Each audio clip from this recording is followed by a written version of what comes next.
lecture series. It's good to see you all here on this very hot day. At least it's cooler here. I am delighted to be welcoming Dr. Tom Mack, and hopefully all of you saw the newspaper this morning, the 2-page feature on Dr. Mack. So really, I don't have to say too much about him, but in case you haven't read it yet, I will. So Dr. Mack is a distinguished professor emeritus of English at USCA. He specializes in 19th century American literature, and he's been teaching there since 1976. 25 years of that, he was the head of the English department. And he received multiple awards, the teaching awards, community service awards, many awards there for this. Also, for the last 30 years, every week, without fail, he has written a column for the Aiken Standard, a column that is about arts and culture, and it would talk about arts events in the area, things that are going on, even books related to Aiken that he discovered for us. He also, though, likes history. And maybe that's because he has a minor in art history, but he likes all history and has turned his writing skills to history and written at least 3 books. Are there more? 3 books related to history in Aiken. And today he will be sharing with us some stories from one of those books, The Hidden History of Aiken County. Without further ado, please welcome Dr. Tom Mack.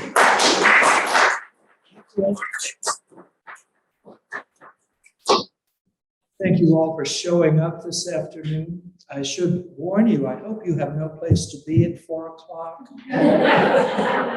This presentation is going to run a little bit over because I was timing it earlier this week, but I've got a lot of juicy information on 3 significant figures who launched their careers in Aiken County. We're going to start with John Gary Evans, who was born during the Civil War in 1863, and he died in 1942. So his birth date during the middle of one traumatic period in American history, and he died during another very significant age of conflict. And here's his father, who was a Confederate general, Nathan George Evans. It's a relatively intense stare on his part.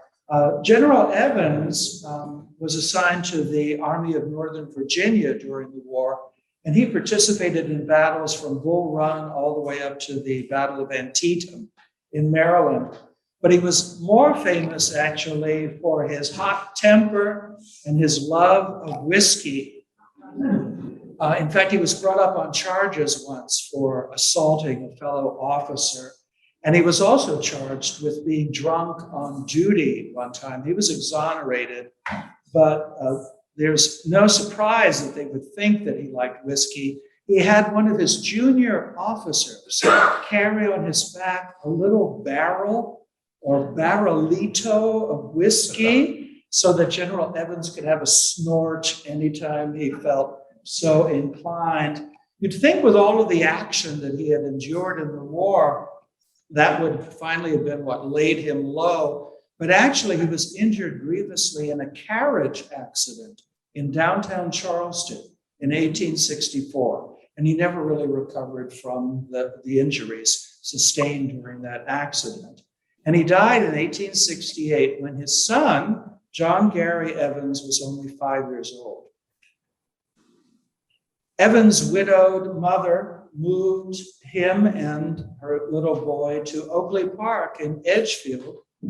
Have you been to Oakley Park, which is now run as a house museum in Edgefield? I think it's probably reopened since the pandemic, although I haven't been there in a long time. It used to be touted as a red shirt shrine, and I'll talk about the red shirts in just a minute. This was the home of John Gary Evans' uncle, who was also a Confederate general. His name was Martin Witherspoon Gary, and the next slide gives you a glimpse of the parlor at Oakley Park, which contains some of the Gary family furniture and the Evans family furniture, and an oval portrait above the mantelpiece of Martin Witherspoon Gary, who but during the Civil War was known as the Bald Eagle. And I think you're going to figure out why when we advance slides. And then here he is, Martin Witherspoon Gary, the Bald Eagle. He was called the Bald Eagle for two reasons. One of them, he was going bald. You could see the receding hairline. And the other reason, he had a very high-pitched voice, especially when he shouted. And it sounded like an eagle's squawk. And he could be heard above the noise of the assembled troops when he was addressing his men. Martin Witherspoon Gary, John Gary Evans' uncle, was an unreconstructed Southerner. He refused to surrender at the end of the war. Robert E. Lee surrendered, but not Martin Witherspoon Gary, who was assigned to the Army of Northern Virginia initially in the war and then transferred to the Army of Tennessee. But he survived the war and refused to give up. After the war, he hitched his wagon to Wade Hampton III, the so-called Redeemer of 1876. Wade Hampton, before the war, was perhaps South Carolina's richest man, immensely wealthy, and he lost all of his money in the war. He bankrolled his own military unit, Hampton's Legion. He was a brave cavalry commander. In fact, after the death of Jeb Stuart, Wade Hampton took over control of Robert E. Lee's cavalry component.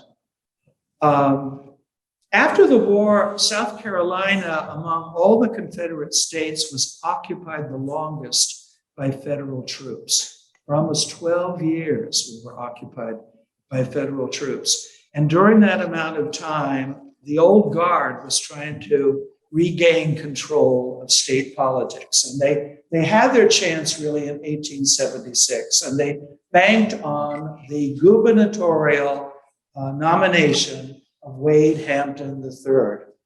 Martin Witherspoon Gary, up there in Edgefield, assembled a group that he called the Red Shirts, largely because they wore red shirts. The women wore red ribbons in their hair.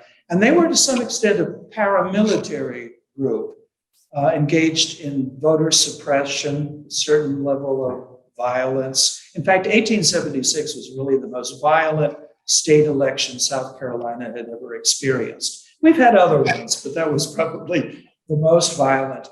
The men in South Carolina were prohibited from joining militias after the war. So they got around that prohibition by forming what they called rifle clubs for recreation or saber clubs, but they were really paramilitary outfits.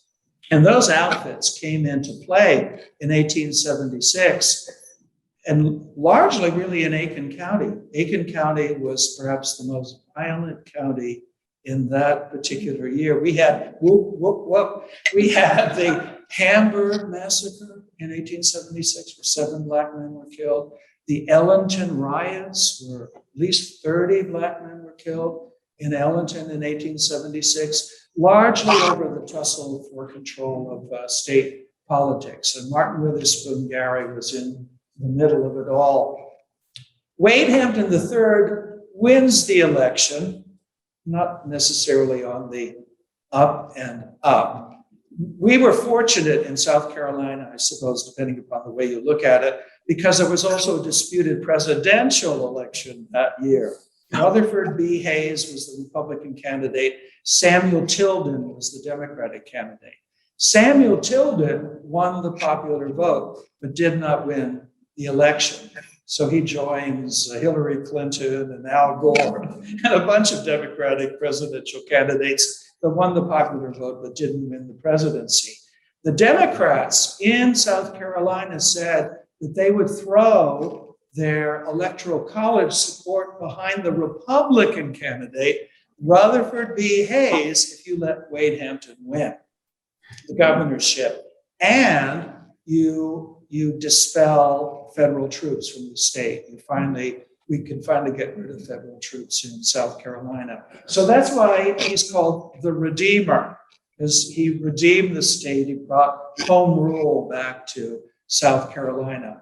Martin Witherspoon Gary really expected to get rewarded for all the effort he made on behalf of Wade Hampton III, but Wade Hampton was never really comfortable with the violence that came about during that gubernatorial campaign, and he did not support Martin Witherspoon Gary in regard to his political ambitions. And his nephew, John Gary Evans, sort of resented that. Now, this is the statue of Wade Hampton. It's on the State House grounds. Magnificent equestrian statue. So the old guard was back in the saddle in 1876, once again in charge of South Carolina politics. The planter aristocracy that had controlled the state before the war led South Carolina into the war. They were back in charge in 1876. Evans is a kind of bridge figure, therefore, between the Old South and the New. His father was a Confederate general. His uncle was a Confederate general. So he's got the street cred, to gain votes among the planter class. But he's also a figure whose election in 1894 is part of what we call the modern South or the New South. Actually, the New South or the New South Carolina is probably calculated to begin maybe in 1890 with the election of this gentleman. Do you know who this is? Pitchfork Ben Tillman, who was elected governor in 1890.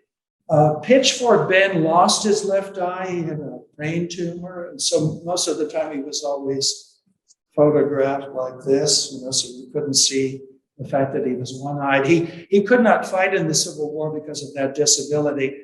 So he presumably made up for the fact that he was not allowed to test his bravery by joining a rifle club after the war. He belonged to what was called the Sweetwater Saber Club.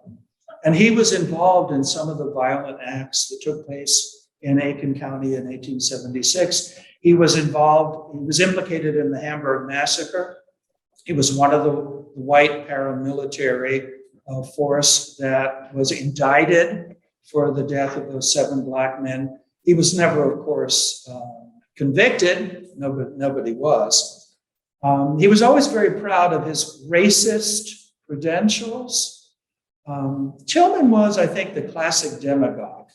He set himself up as a man of the people, but he was really anything but. He was willing to say anything to get a vote. He was the champion of the small farmer, and yet before the Civil War, the Tillman family had the biggest plantation in Edgefield County. They had 2,000 acres, over 80 slaves, and yet his public position was that he was a small farmer and a champion of the little man. He also pitted the upstate against the low country. Up until the time of the Civil War and through the war, and for a time after Wade Hampton III was elected governor, it was the low country planter class that really dominated South Carolina politics. The upstate was growing. The upstate was growing in population, growing in economic power. They wanted more political power. And Tillman saw which way the wind was blowing, and he was an upstate man and a man for the small farmer. And he was also an ardent racist, because what a demagogue does is pander to the prejudices of his constituents. And certainly that's something that Tillman did. He peppered his speeches with words about lynching, the fact that he was an advocate of lynching. And even after the war, the African-American employees on his lands, you got to remember, these were emancipated Black people. He continued to whip the Black people that worked on his land, even though they were sharecroppers by that time. They were no longer part of the enslaved population. If we're going to look for anything good to come out of Tillmanism, I suppose it would be the fact that he was an advocate of higher education. And he was instrumental in the founding of Clemson University. That's Tillman Hall, on the left. He was a friend of Thomas Clemson, and an advocate of modern agricultural practices. And Clemson was founded largely as an agricultural school at the very beginning. He also wanted to make sure that there was a college in the upstate, because USC, what was called South Carolina College back then, and the Citadel were considered institutions that were funded and encouraged by the planter aristocracy. Tillman referred to USC and the Citadel as dude factories. He was not in favor of either one of those colleges, even though he himself went to USC for a short period of time. But see, this is part of his demagoguery. As soon as he's currying political favor, especially with the small farmer and upstate citizens, then USC is no longer of interest to him.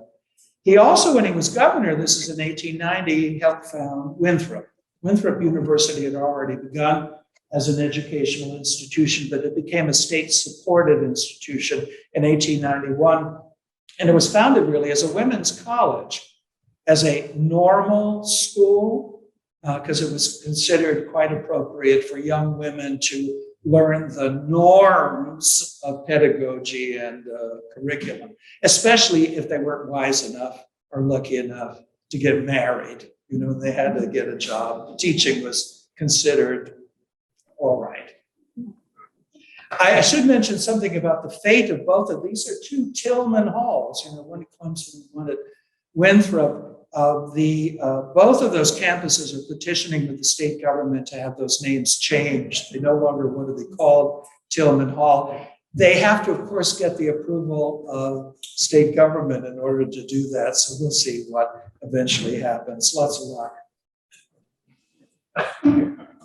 Evans, now what's happening to John Gary Evans during this particular time? Well, he goes to college up in New York State. He graduates from Union College. And then he moves back to South Carolina in 1887. Does he move back to Edgefield, where he has a particularly lovely home, very decent place up there, Oakley Park, inherited from his uncle. He could have moved back to Edgefield. No, he moves to Aiken. Aiken's where the action is, 1887. Edgefield had been the primary town, really, in this part of the state up until the Civil War. But after the Civil War, it's quickly eclipsed by Aiken. Aiken, largely because of the railroad, because of Aiken's reputation as a health resort. He moves to Aiken and he sets up a law practice in Aiken. He becomes a director of the local bank, a director of the Aiken Mining and Porcelain Company. And then he decides, he's still in his 20s, that he's going to run for office. And he runs for the State House, he's elected. He runs for the Senate, he's elected. And he runs for governor. He's only 31, and he's elected governor of the state of South Carolina. Within a 6-year period, it's a meteoric rise in politics, largely because he's sort of Ben Tillman's number one man, especially in the legislature. He helps Tillman pass a number of his priorities, a number of his initiatives. And he gains a reputation of being the Aiken Gamecock because of his aggressive campaigning style and his aggressive delivery. He emulated, really, his role model was Pitchfork Ben Tillman. And this was John Gary Evans' house on East Boundary, Crossways. And as the story goes, he delivered a victory speech after being elected governor in 1894. He was up there on the balcony, and the citizens of Aiken came to hear him squawk. I guess he squawked. He was an Aiken Gamecock, just like his uncle was the bald eagle. Bird references abound in that family. So build Crossways, or just No, he bought it. He bought it. It was already plantation property. It was actually on the outskirts of town, really. It was not in town. I've heard it's the oldest house. Well, some people say that. Yeah, maybe. That's right. That's right. It's the Williams property that's probably the oldest. What was John Gary Evans' biggest accomplishment during his time as governor? He oversaw the 1895 Constitutional Convention. And you can see, does this work? Good. It's supposed to be, oh, there it is. Yeah, that's his name in the upper right-hand corner as governor. Why did we need another constitution in 1895? They'd had multiple constitutions up to this point.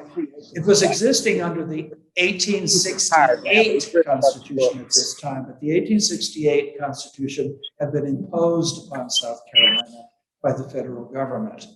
The 1868 Constitution ensured suffrage for African American males. By the time the old guard had resumed control of the state, this was no longer something that they were interested in encouraging. So they have a new constitutional convention and write a new constitution that disenfranchises African American males. They impose a poll tax, and they also institute a literacy clause. That was probably going to trip them up because they hadn't really done enough advanced thinking about the literacy clause. They hadn't realized fully that there were just as many illiterate white people as there were illiterate Black people in 1895, because there was no such thing as free compulsory public education in South Carolina before Reconstruction. It was really during Reconstruction when we had a biracial state legislature that we had free compulsory public education because African Americans were particularly interested in literacy. So what did they do? How did the framers of the 1895 Constitution get around this little problem? They came upon they created an understanding clause. And that if you wanted to register to vote, and you were white, the poll worker could read a passage to you. And if it seemed that you understood what was being read to you, then you could register to vote. So it was the understanding clause. There were a number of strange provisions in the 1895 Constitution. They raised the age of consent, the age at which you could legally consent to sexual activity. It had been 10, and they bumped it up to 14, which I think is much more reasonable. What is it now? 16. What was going on with Black voters at this time and Black politicians, because they existed in 1895. They hadn't really lost their civil rights up to for 20 years. Black men could vote and hold office in South Carolina. What were they doing during this constitutional convention? Well, there were actually 6 Black delegates to the convention, and the most prominent was Robert Smalls, who was a big hero during the Civil War. Do you know his story? He commandeered a Confederate transport ship in Charleston Harbor.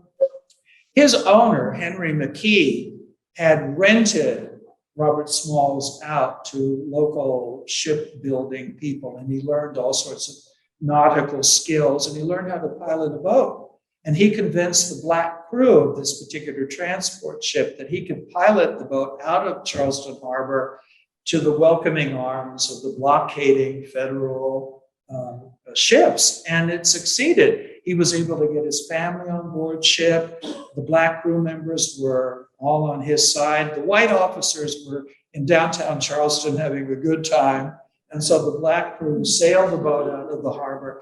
And this particular act convinced Abraham Lincoln, it is said, that Black people should be allowed to enlist in the army. They had the bravery, the resourcefulness to be good troops.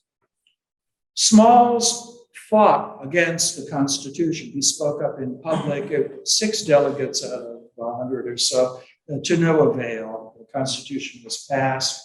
He retired to Beaufort, and this is his house. It's called the Robert Smalls House. It's in that beautiful section of town. It's called the Point. And this had been the townhouse of his former master. And after the war, he bought it. Remember, the Beaufort was occupied by federal troops through most of the war. that was one part of South Carolina that had never really fully seceded because it had been occupied by federal troops. It was a blot on the Confederacy, on their honor, the fact that there was this big section of the Low Country, South Carolina, that was under federal control. And a lot of the property that had been owned by secessionists was confiscated then. And the McKee house was confiscated, and Robert Smalls was able to purchase it. After the war, McKee's widow contested this fact and went to court, but Robert Smalls prevailed. Nevertheless, he allowed the widow of his former master to live in the house until she died, which I thought was a most generous act. He was a savvy businessman, an investor in a local trunk railroad line. He was a big civic leader, but he lost the right to vote. He lost his political office. He had actually served in the US Congress for one term. And he's buried in the churchyard between the parsonage and the Tabernacle Baptist Church. I took these pictures in 2018 when I was down in Beaufort. Very nice memorial to Robert Smalls. So now there are books written about him. He's become a considerable civil rights icon. So that's Robert Smalls, died in 1915. But can you imagine, though, if he liberates himself, he frees himself from bondage, he becomes a fighter during the war, he gets full civil rights, he can vote, he teaches himself to read and write, he gets elected to office, and then he loses, the rights of full citizenship during the last 20 years of his life. What happened to Pitchfork Ben? Well, he gets elected to the Senate 5 times from South Carolina, and he's a major pain in the butt on a national scale. Whoever was president, it didn't matter. They had a difficult time with Pitchfork Ben. He was a Democrat, but he didn't get along with Grover Cleveland. He didn't get along with Teddy Roosevelt. He was a contentious figure. Died in office, 1918. And his body was brought back to South Carolina. And he's buried in Trenton. It's only 17 miles north of us, a little churchyard in the little town of Trenton. And this is a typical, what I consider a kind of politician's marker. It's got his resume on it. What happened to John Gary Evans after his one term as governor? He can't parlay it into any other political position. He wanted to maybe serve in Congress, serve in the Senate. But after that meteoric rise, he's just stalled out as a public servant, at that particular level. I think he lost his mojo because he left Aiken. If he'd stayed in town, he probably would have done okay. But he moves to Spartanburg. His wife's family came from Spartanburg. Now, we shouldn't feel sorry for John Gary Evans, because this is his house up in Spartanburg. He has a very successful law practice. This is now called the Evans-Russell House in Spartanburg, because it's the home of 2 governors. After the Evans family sold the house, it was bought by the Russell family, and there was a John Russell, who was a governor of South Carolina in the 1960s. I think I got his first name right. Governor, let's just call him Governor Russell. One interesting fact about John Gary Evans, even though he never again held public office, his skills were used after the Spanish-American War. Remember, as a result of the Spanish-American War, suddenly we acquired all of this global territory. We got the Philippines, we got Cuba, and the federal government was looking for people who had been governors and managers, governmental managers, to go to Cuba, to go to the Philippines and help set up democratic form of government. And he was sent to Havana to set up the municipal government in Havana. Now we move on to James Urquhart Jackson, and his story really begins with the South Carolina Canal and Railroad Company, 1833, spanned the state because the railroad began in Charleston, but it ended in that lost town of Hamburg. You know, the dream of Henry Schultz to have a river town across the river on the Savannah, across from Augusta. Now, Hamburg prospered for a little while, largely because of the railroad. But once they built this trestle bridge across the river and that connected Charleston to Augusta, Hamburg slowly withered away and it became what now we call the lost town of Hamburg. In fact, the Arts and Heritage Center in North Augusta is mounting a brand new exhibit on the lost town of Hamburg that they're supposed to debut a little bit later on this month. I think the opening reception is going to be in July, but I think they're supposed to open the exhibit itself later on in June. What happens to Hamburg? Half the town is really deserted by the time of the Civil War. So after the Civil War, there are all these abandoned buildings that are occupied by freed Black people after the Civil War. It becomes an African-American enclave. And one could see fairly easily after the Civil War how Hamburg would become a flashpoint in regard to racial strife, because you have these white farmers in South Carolina having to go through Hamburg, cross the river to sell their produce in Augusta. They've got to go through this Black community. So it was a difficult, they were in a difficult, strategic but difficult position. Hamburg's fading away, and it's not until 1890 that James Urquhart Jackson comes to the rescue. And here he is as an undergraduate at the University of Georgia. This is a photo that you can see in person at the Arts and Heritage Center in North Augusta. James U. Jackson was born to a prominent Augusta family. His father was a director of the Georgia Railroad Bank, the Enterprise Mill. They certainly had enough money to send him to college, to the University of Georgia. He was a man, James Urquhart Jackson, a man about town, engaged in all sorts of recreational activities that one would expect from a young man of a certain class, including baseball. There's a baseball team that he belonged to after college, and he's the fourth from the right there with the beard. That's James U. Jackson. Tragedy strikes, however, when he's in his 20s, because his father, as a director of the Enterprise Mill, he embezzles money. And he's sent to prison for 6 years. Can you imagine the shame that brought to the family? And I like to think that so much of the ambition exhibited by James U. Jackson came about because he was trying to restore the family honor.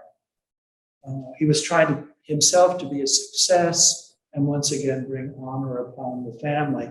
Have you been to the Enterprise Mill? It's a wonderful restoration. It's condos, Fat Man's Cafe, but it's also got the Canal Interpretive Center. And you can catch one of the long boats going up the canal to the locks and back again, pack some wine and cheese, have a boat ride.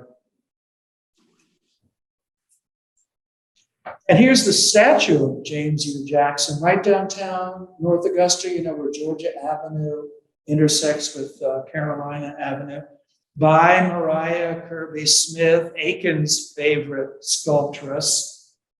She did the bust of Hope Goddard Island in Hopelands, and she also did the statue of George Duchessois in what is now called Bruce's Field. She has a studio in Camden, South Carolina. One of her ancestors was a Confederate general. A lot of Confederate generals running around South Carolina history. He sets himself up as a stockbroker after college, and he invests in a number of railroads. And perhaps his most lucrative investment was in the Georgia Marble Company, which is still in operation up in Tate, Georgia.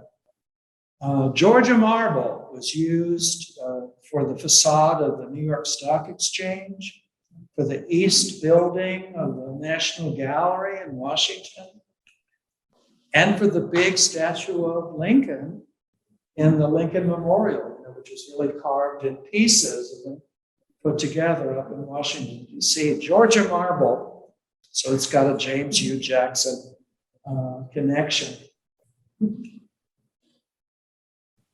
In 1890, he sets his sights across the river, and he, along with a number of other investors, buy up 5,000 acres on the South Carolina side of the river. That had always been relatively attractive land because it's at a much higher elevation than the Augusta side.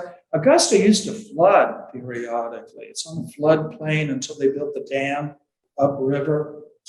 That's why so many wealthy Augustans, lived on the hill.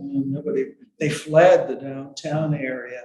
Well, North Augusta already had the advantage of being on a hill, and at the crest of that hill, they built the Hampton Terrace Hotel, named after that guy, Wade Hampton III. In fact, that portrait is from the Hampton Terrace Hotel, and it survived the fire. One of these days, it's going to be restored, I guess, to its former glory. 300 rooms in the hotel, very popular for maybe, 10, 12 years. Henry Ford, John D. Rockefeller, William Howard Taft, all sorts of famous guests. It was largely a winter resort. James U. Jackson actually thought that the center of activity would be a hunting preserve. In fact, he built a hunting lodge on the property. Augusta was already had a reputation as a golfing mecca. There was the Bon Air and the Partridge Inn. There were a number of tourist hotels, mostly on the hill in Augusta.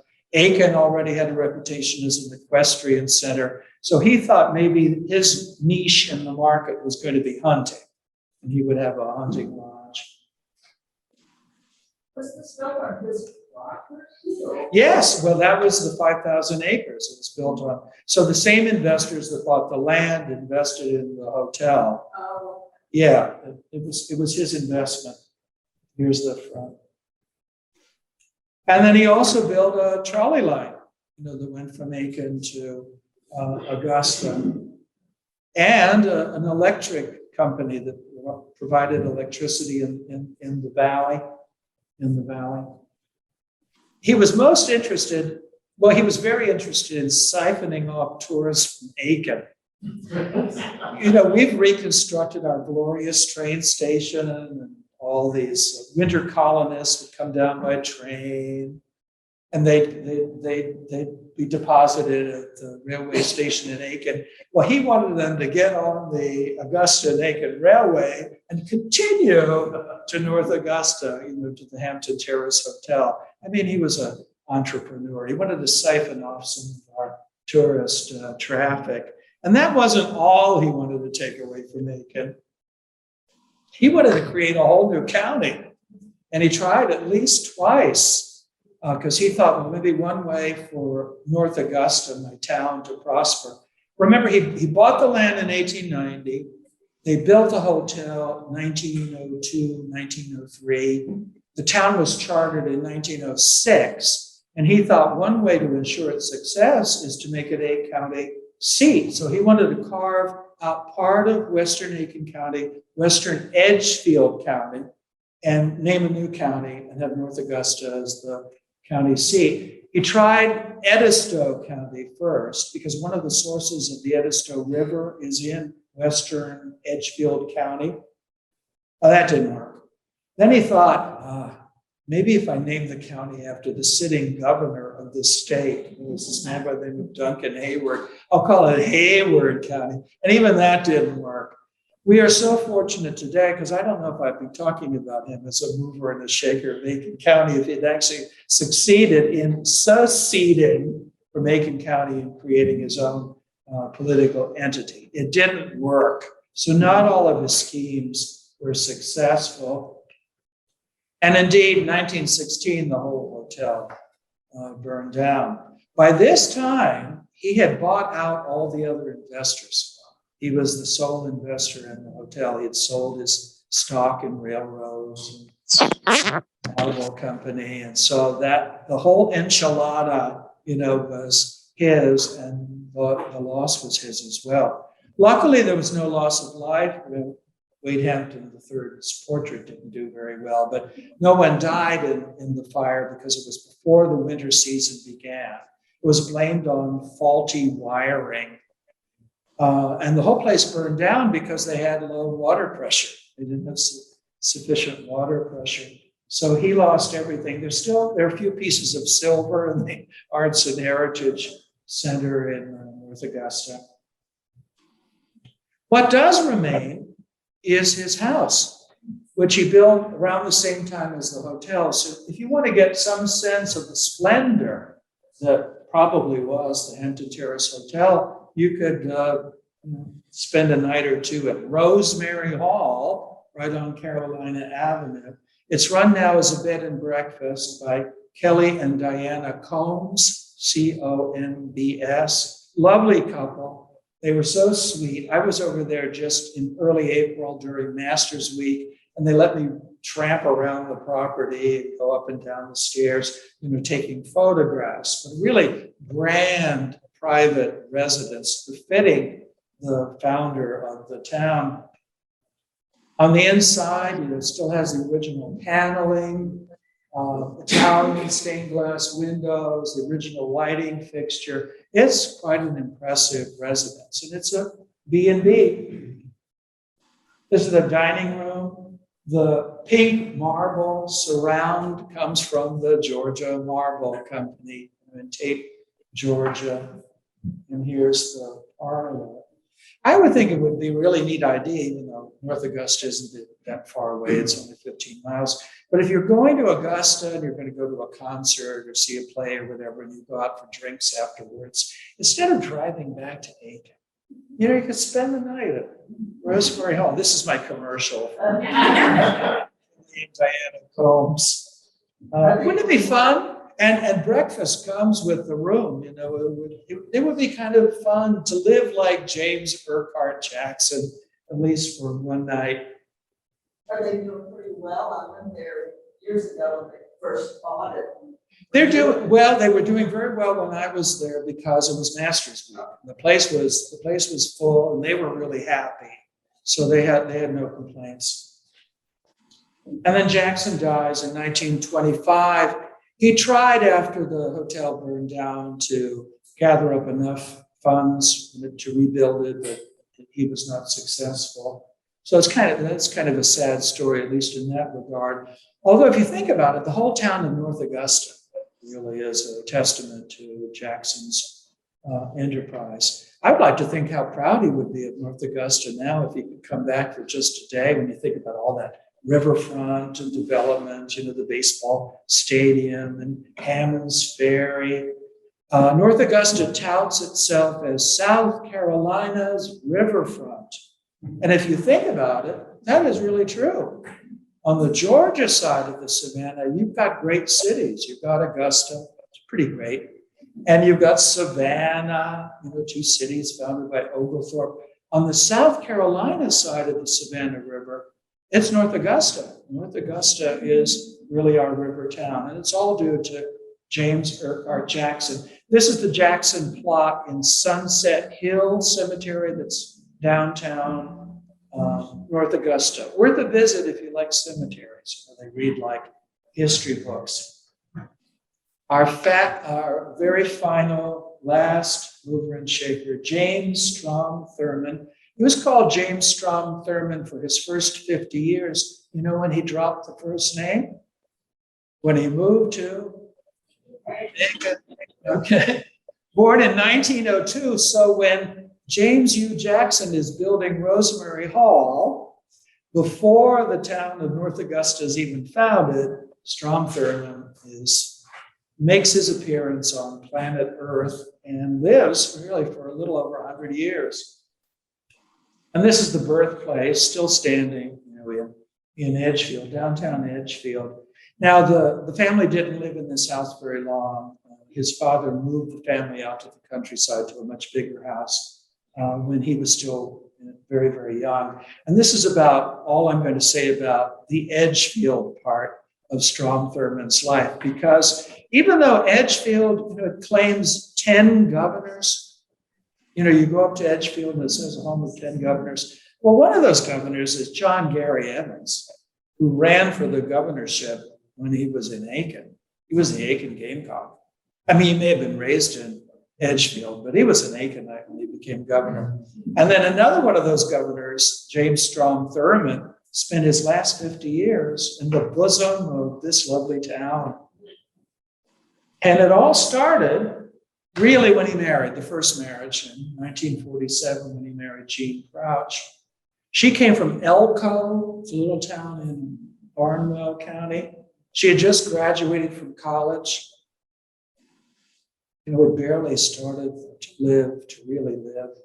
And Strom Thurmond just swooped down on her. He was 44 at the time. She was 22.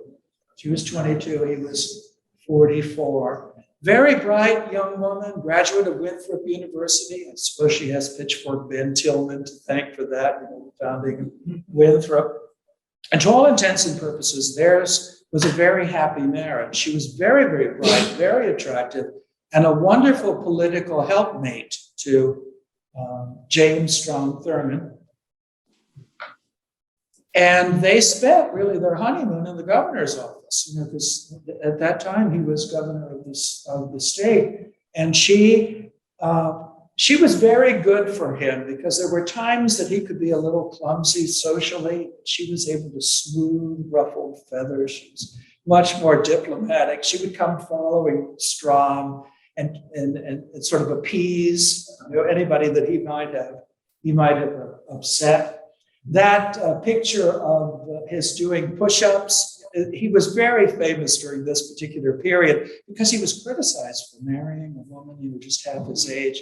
So there were a lot of photographs in local newspapers and magazines of Strom Thurmond doing headstands, Strom Thurmond doing push-ups, just to prove that he had the manly vigor, to be able to fulfill his husbandly duties. So he liked to be photographed, doing exercises.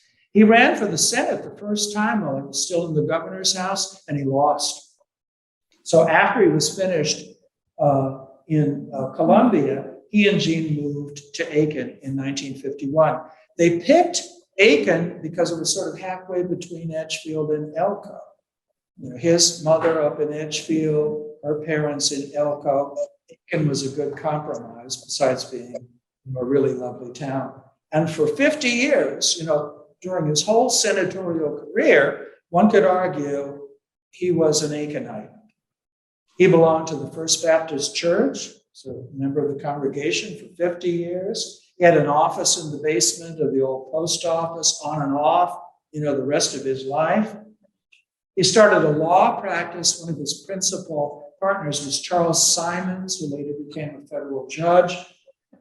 And of course, the federal courthouse on Park Avenue is named after Judge Simons, and this is the infamous WPA mural in the courthouse. I gave a talk on the Stefan Hirsch mural to the Aiken County Historical Society a few years ago. It was one of the few times that anybody was really allowed in that building. It's almost always shut. You just can't get in there. But due to the kind offices of Alan Riddick, we were able to really have a public program. Was anybody at that? That was an excellent presentation, don't you think? Thank you. I think they gave me free pizza. I got some free pizza afterwards. Okay. How did they make most of their money? They acted on behalf of landowners who were being displaced by the Savannah River plant. So Thurmond, Simons would go to a farmer about to be displaced, and the federal government would offer a certain amount of money. And Thurmond would say, I bet you we could get a better deal from the federal government, than that. And whatever extra money you get, we're going to keep a third of it, but 2/3, will go to you. So that was a savvy plan. He was also, believe it or not, a trial attorney, at least for one really famous case. He was actually a courtroom attorney. And this was the infamous Margie Kennedy murder case in 1951. She was married to Big John Kennedy, no relationship to the Massachusetts Kennedys. Big John Kennedy was the political boss in Augusta. Augusta had this political machine for about, 2 decades, from the 20s all the way through World War II. No. A political organization. It was very corrupt. It was called popularly the Cracker Party.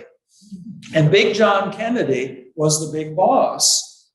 He was the public safety commissioner, so he controlled the police and the fire department. In order to do business with the city of Augusta, they demanded kickbacks, from contractors. If you wanted to get a job at the city of Augusta, you had to give them part of your salary, for a period of time. It was really a corrupt organization. Finally, they got cleaned up in the late 40s. It was a campaign, to get rid of the Cracker Party. So by 1951, Big John Kennedy was no longer in office. Most of the stress that he experienced was in his marriage to Margie. They had big knockdown fights over her allowance. She wanted more money. He didn't want to give her the money because he thought she was going to just spend it on booze because she liked a nip every now and then. So one day during one of these big fights, she gets out a gun and she shoots him 6 times, 3 times in the back.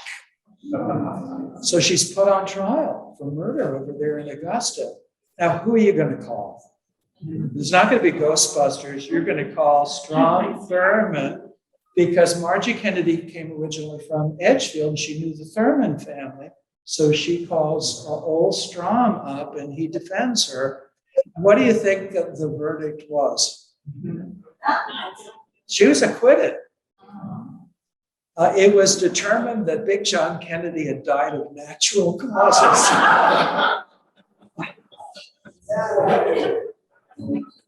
The Strom Thurmond got medical experts to testify that the man had so many health problems. He had diabetes. He was a goner. Anyway, the bullets, the 6 bullets, they were not a critical fact. Now, if there are any ladies in this audience who are thinking about following suit, please remember that Strom Thurmond is no longer with us, so you can't really depend upon you can't depend on that defense. In 1954, from his base here in Aiken, he runs for the Senate as a write-in candidate, and I don't think there's anyone who's ever won a statewide office as a write-in candidate. There are many local offices that people have acquired through write-in ballot, but not a statewide one. And there's a funny story about that particular election because so many of his supporters spelled his name incorrectly. Instead of Strom, they wrote Strum, like strumming on the old banjo. And I like to think they were probably spelling it phonetically because they pronounced, I'm going to vote for Strom Thurmond. A lot of ballots cast for Strom Thurmond that year. And the marriage endured that first term in office for 6 years until 1960 when Jean Crouch developed a brain tumor and she died up in Washington. And she's buried here in Aiken. The funeral was at First Baptist Church. Lyndon B. Johnson came to the funeral, and they were not pals because they were on different sides of the civil rights issue. Lyndon Johnson's attitudes towards civil rights had evolved over time. And remember, when he was president, 1965, you had the big Voting Rights Act. And even before then, Strom Thurmond had switched parties. In 1964, he supported Barry Goldwater. And there's a funny story about that, too, and it involves Lady Bird Johnson. Lady Bird Johnson always got along better with Strom Thurmond than her husband Lyndon because Strom Thurmond liked the ladies. So Lady Bird could talk to Strom, whereas Lyndon really couldn't talk. And she was on the phone one day because they'd caught wind of the fact that maybe he was not going to support Lyndon, he was going to support Barry Goldwater. And so she's quoted as saying on the phone, "Now, Strom, I hope you're not going to do anything rash." Well, he did. He switched parties and he voted for Goldwater. So his first wife, Jean Thurmond, is buried up in Bethany Cemetery at the top of Lawrence Street. And I've always thought this was rather sad because she's in this big Thurmond plot. There's just this one little grave. For a long time, for decades, when I would go up to that cemetery, you could see this big vertical slab that said Thurmond on it, because perhaps it was every intention of Strom's that he was going to get buried, next to his first wife. Her parents are in the next plot. Horace and Inez are in this plot here, but she's all alone in that plot at Bethany Cemetery. It's kind of weed strewn and not particularly well maintained. I always tell the story by dead of night, the family took the big vertical monolith and moved it up to Edgefield, because that's where it is now, in Willowbrook Cemetery, next to Strom's grave. Certainly there was no fanfare, when they moved the big monument away from Aiken and moved it up to Edgefield. So for 8 years, he's on his own. Once again, chasing skirts. That was the terminology, at the time. I've had so many women friends over the years who've come to me with stories about Strom Thurmond, particularly between 1960 and 1968. Strom Thurmond pinched me on the butt. Strom Thurmond chased me around the desk. I have a good friend who worked at the university, and she swears that he chased her around the desk. Well, that skirt chasing stopped in 1968 when he married Nancy Moore. From Aiken, her father worked at the Savannah River plant. She was, by the way, also 22, only 22.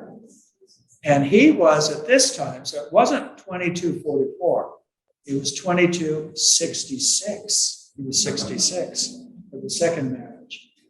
Many of his political supporters and allies and advisors told him, "Don't do it.